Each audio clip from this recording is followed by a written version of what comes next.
Hi everyone, this is Dottie Weigel. I am a faculty member and program director at Messiah College in the graduate program for higher education. And prior to my appointment here at Messiah, I worked at the University of South Carolina in service learning and first year programs for a number of years and taught service learning classes. And so I have a real passion and desire for seeing students integrate the service that they do beyond the classroom with what they're learning in the classroom. And so this particular focus of today's presentation is going to be on engaging students in conversation about the white savior complex, pedagogical approaches in a service learning course. And as you'll see, this picture at the top is me when I was in Africa several years ago, and have reflected back to this experience because I think I myself had this same challenge and approach to how we offer ourselves as being in a majority or being in a position of privilege to help those who are in need. So this particular presentation will focus on that. When I was at the University of South Carolina, I taught a course, University 201, Service Learning in South Carolina. And this is basically the course description. As you'll read in the last sentence, it says students will have the opportunity to participate in a service trip to reach underserved populations along the I-95 corridor of shame and to the coast of South Carolina. I honestly believe this was probably the biggest draw for the course, was the opportunity to reach underserved populations in an area that was pretty dramatically impoverished, and students, I think, were attracted to the idea of being able to go in and see that and help sort of address some of these critical issues.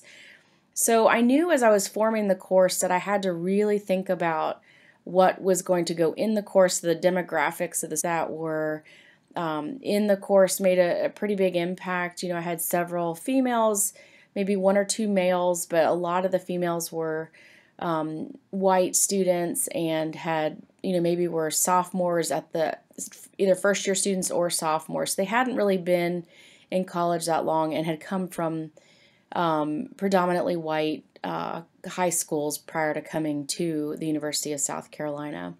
So I had to think in terms of what was going to be a part of the class that would really help them to prepare for the work that we were going to engage in as a part of this class. So the big question was, how will I accomplish this? And I had to think through how am I going to help students to avoid this white savior complex mentality as they're approaching their service in a very underserved, predominantly African American community. And so one of the things that I thought is that I really need to design quality learning outcomes for students. They need to know, as a result of participating or being a part of this academic course, there are certain very, very particular outcomes that I had in mind for them, and for them to be able to know that from day one, what are we really purposing here for this course? And incorporating curriculum both in and beyond the classroom that aligned with those outcomes and facilitated that learning. And I wanted to make space and time for critical reflection, because this is an incredibly important part of the process for them being able to think through these issues, and then also assess their learning and use the feedback to improve. So all of these pieces were very, very critical in terms of designing a course or an experience that would help students engage in a way that they would learn so that they could actually use that moving forward.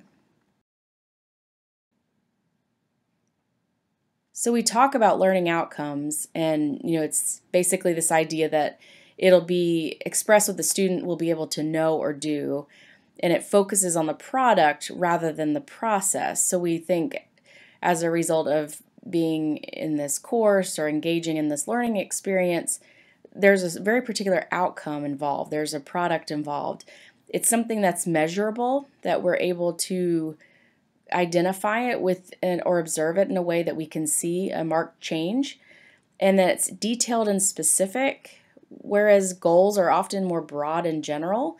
Like, students will learned ideals or concepts of civic engagement. It was much, much more specific than that. And then it includes action verbs such as define, compare, create, design, or develop. So every piece of the putting this course together was thought through carefully in terms even down to the verbs that were used, as I thought through how this course would actually be administered, how students would engage. So an overarching goal that was set for this particular course is that students would be prepared for responsible lives in a diverse, interconnected, and changing world.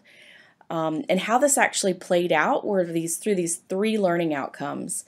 Number one, that they would articulate how their background and experiences impact their values and assumptions, and explain the influence that these have on their relationships with others.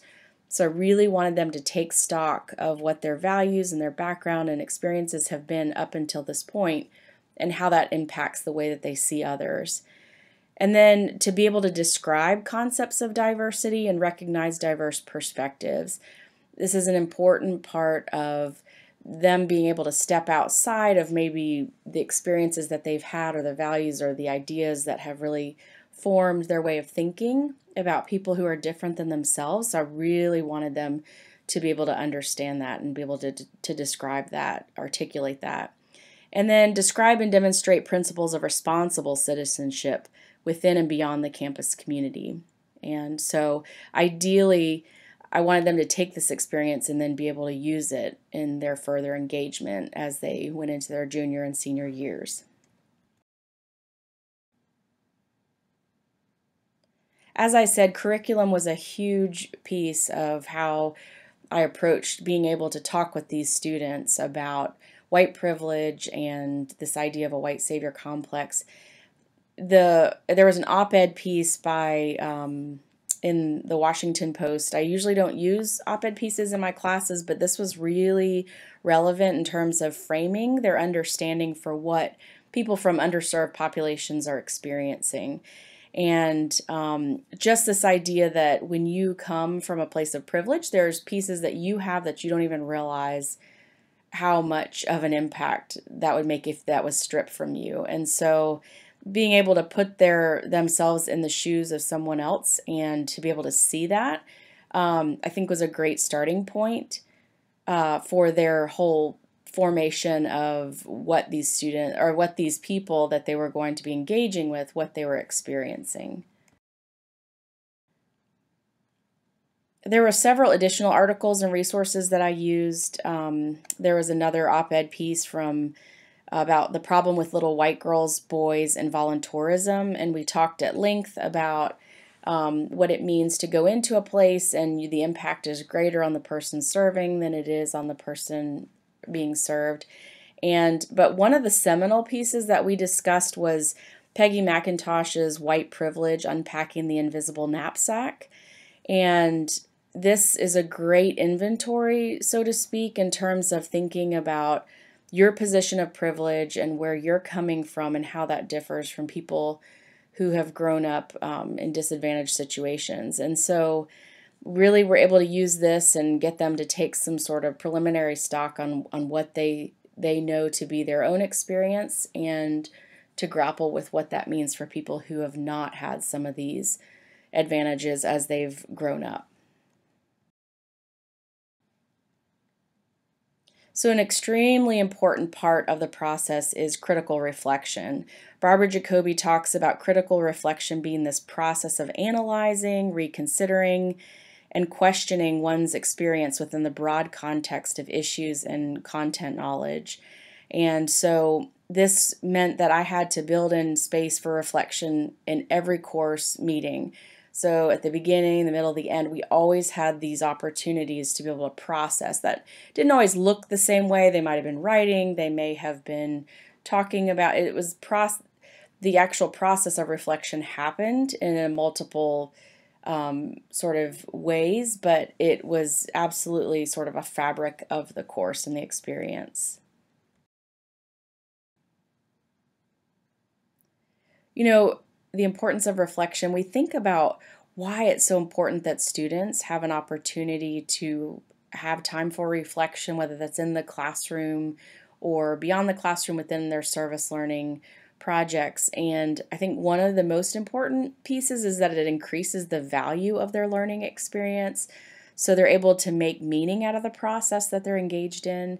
And it becomes more than just this like one-time learning experience to hopefully create a further impact, something that's well beyond just the course experience or the service learning experience.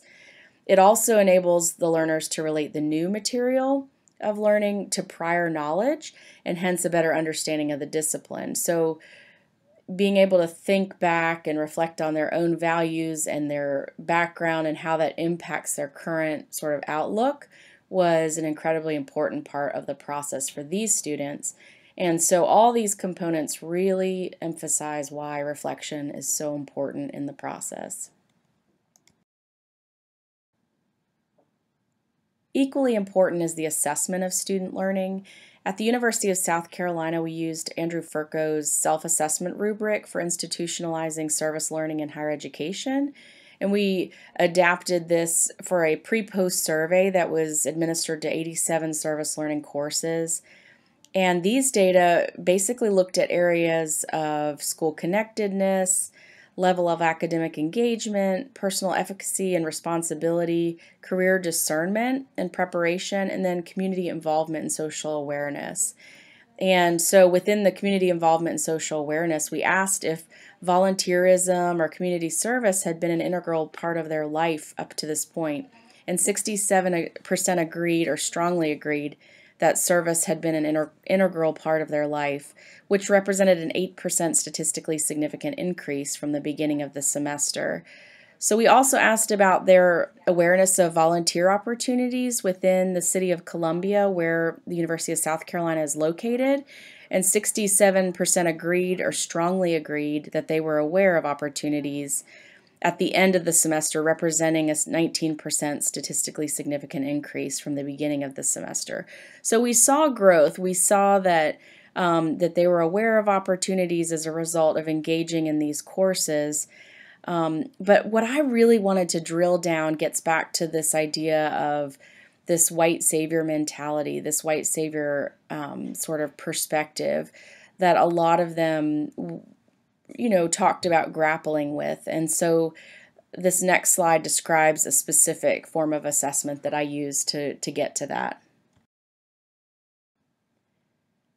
On the first day of class, I had the students sit down and write a letter to themselves. And, I asked them to describe their approach to service to this point, why it had been important, what they're hoping to get out of the class, the experience traveling down through, these high poverty areas in South Carolina, and what they expected to see and how they expected to approach that. So they wrote these letters to themselves, and then several weeks later, when we were talking about the Peggy McIntosh Invisible Knapsack reading, a lot of them could identify some of their perspectives that they had described in their opening letters as emerging as this idea of privilege and white savior sort of mentality. And so it was really interesting. At the end of the semester, they wrote another letter to themselves, kind of reflecting on their points of growth and where they saw themselves from, the beginning of the semester to the end of the semester. And there was a marked difference in terms of this shift in idea of maybe originally I wanted to take this course because I just really wanted to serve people in high poverty areas. And I realized that, I don't know that this will change overnight, but relationship is incredibly important, and being able to hear people's stories and engage with them in an authentic way is far more important than me just going in and handing out food or trying to meet someone's physical needs, but actually trying to engage in relationship with them is far more important. And so you saw this marked change from the beginning of the semester to the end of the semester. So this particular assignment was very, very helpful for me to be able to see a difference from our point of change from the beginning to the end of the experience. So this brings me to a set of reflection questions that I want for you all to consider as you are processing this. What challenges and opportunities have you faced as you've incorporated reflection on these topics in your work with students that you have experienced? And how have these challenges and opportunities really helped you move forward or set you back?